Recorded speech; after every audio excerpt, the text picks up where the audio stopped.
Tax payers के लिए उल्टी गिनती शुरू हो चुकी है। फाइनेंशियल ईयर 2025-26 के लिए इनकम टैक्स रिटर्न यानी कि आईटीआर फाइल करने की तारीख करीब आ रही है और ऐसे में आयकर विभाग ने आखिरी समय की जल्दीबाजी और भारी जुर्माने से बचने के लिए एक बेहद जरूरी एडवाइजरी जारी की है। दरअसल आईटीआर फाइलिंग में की गई एक छोटी सी भी चूक आपके लिए परेशानी का सबब बन सकती है और इसी को ध्यान में रखते हुए इनकम टैक्स डिपार्टमेंट ने सोशल मीडिया प्लेटफॉर्म एक्स पर एक खास चेकलिस्ट शेयर की है और ऐसे में आप विभाग द्वारा सुझाई गई बातों का ध्यान नहीं रखते हैं तो आपको भारी नुकसान उठाना पड़ सकता है। तो आइए जानते हैं कि इनकम टैक्स विभाग में क्या क्या कहा गया है। पहला पॉइंट जो कहा गया है उसमें कहा यह गया है कि अपने लिए सही टैक्स रिजीम चुनें, यानी कि आईटीआर भरने से पहले ये जरूर देख लें कि आपके लिए कौन सा तरीका फायदेमंद है, न्यू टैक्स रिजीम या फिर ओल्ड टैक्स रिजीम। दोनों में मिलने वाली छूट और टैक्स के आंकड़ों को आपस में मिला ले। जहां आपका टैक्स सबसे कम बन रहा हो उसी ऑप्शन को चुनें ताकि आपकी जेब पर ज्यादा बोझ न पड़े। दूसरा ये कहा गया है कि सही आईटीआर फॉर्म का चुनाव करें। रिटर्न भरते समय सही फॉर्म चुनना सबसे ज्यादा जरूरी होता है। भारत में टोटल 7 तरह के आईटीआर फॉर्म होते हैं और आपको कौन सा फॉर्म चुनना है ये इस बात पर निर्भर करता है कि आपकी कमाई कितनी है, कमाई का जरिया जैसे कि सैलरी, बिजनेस या फिर घर से आने वाला जो रेंट है, किराया, जो घर हम किराए पे लगाते हैं उससे जो रेंट आता है वो क्या है, और आप भारत में रहते हैं या फिर विदेश में रहते हैं। अगर आपने गलत फॉर्म चुन लिया तो इनकम टैक्स डिपार्टमेंट आपके रिटर्न को डिफेक्टिव मानकर रिजेक्ट कर सकता है, जिसके बाद आपका पैसा भी अटक सकता है। तीसरा पॉइंट ये है कि एआईएस और फॉर्म 26 एएस को ध्यान में रखकर चेक करें। अपना रिटर्न सबमिट करने से पहले ऑनलाइन जाकर अपना एनुअल इन्फॉर्मेशन स्टेटमेंट यानी कि एआईएस और फॉर्म 26 एएस जरूर डाउनलोड कर लें।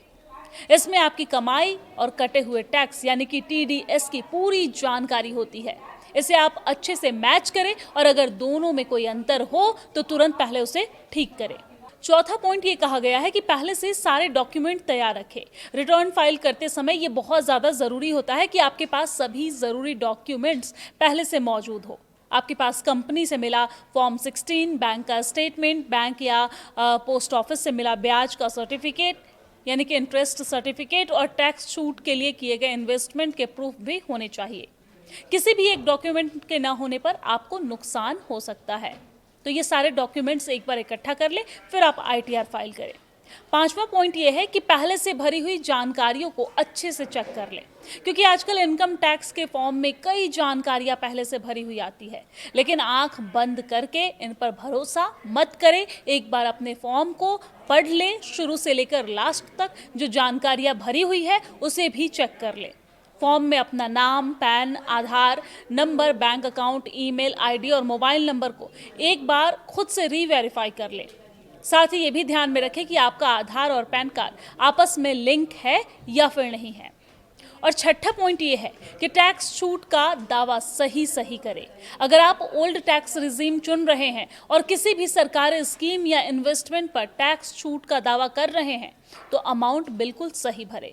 फॉर्म जमा करने से पहले अपने इन्वेस्टमेंट के आंकड़ों को दोबारा से चेक कर लें।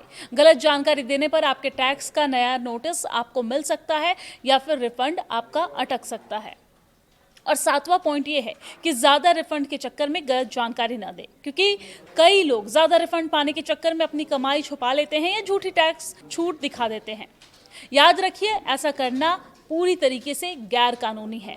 अगर आंकड़ों में कोई भी गड़बड़ी पकड़ी गई तो आयकर विभाग सीधे आपके घर पर नोटिस भेज सकता है और आप कानूनी पचड़े में फंस सकते हैं। और आठवां पॉइंट ये है कि आखिरी तारीख तक का इंतजार ना करें, क्योंकि रिटर्न फाइल करने के लिए हम देखते हैं बहुत सारे लोग कहते हैं कि अरे अभी तो 31 जुलाई तक का समय है, लास्ट मोमेंट में हम कर लेंगे। लेकिन रिटर्न फाइल करने के लिए लास्ट डेट तक ना बैठे रहें, इंतजार ना करें। जितनी जल्दी हो सके उतनी जल्दी अपना रिटर्न फाइल कर दें। इससे आपको ये फ़ायदा मिलेगा कि अगर आपसे कोई गलती भी हुई है तो आप उसमें सुधार कर सकते हैं और इसका मौका आपको मिल सकता है।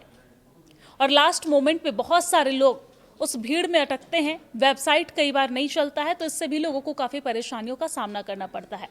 9वां पॉइंट ये है कि लेट फीस और नुकसान से बचें। अगर आप तय तारीख तक अपना आईटीआर फाइल नहीं कर पाते हैं तो आपको भारी भरकम लेट फीस यानी कि पेनाल्टीज देनी पड़ सकती है। इसके अलावा बचे हुए टैक्स पर ब्याज भी लगेगा और कई तरह के टैक्स बेनिफिट्स से भी आप हाथ धो सकते हैं।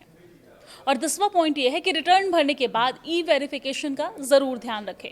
बहुत से लोग सोचते हैं कि फॉर्म सबमिट कर दिया तो काम खत्म हो गया, लेकिन ऐसा नहीं है। ऐसा बिल्कुल भी नहीं है। आईटीआर फाइल करने के बाद दिए गए समय के अंदर उसका ई वेरिफिकेशन करना बेहद ज़रूरी है। जब तक आप इसे ई वेरीफाई नहीं करेंगे तब तक इनकम टैक्स डिपार्टमेंट आपके रिटर्न को वैलिड यानी कि मान्य नहीं मानेगा। तो ध्यान रहे कि कोई भी छोटी सी गलती आपको भारी नुकसान करवा सकती है। इसलिए इनकम टैक्स विभाग द्वारा सुझाई गई सारी बातों का ख्याल रखें और किसी भी परेशानी से बचने के लिए किसी एक्सपर्ट की सलाह ले सकते हैं, सीए की सलाह ले सकते हैं। अगर आपके पास अलग अलग इनकम के सोर्स हैं तो ऐसे में आपको सीए की सलाह ज़रूर लेनी चाहिए और जितना जल्दी हो आप अपना आईटीआर फाइल कर लें, क्योंकि लास्ट मोमेंट पे भीड़ बहुत ज़्यादा होती है और ऐसे में कई बार वेबसाइट भी नहीं चलता, तो आप पचड़े में पड़ सकते हैं।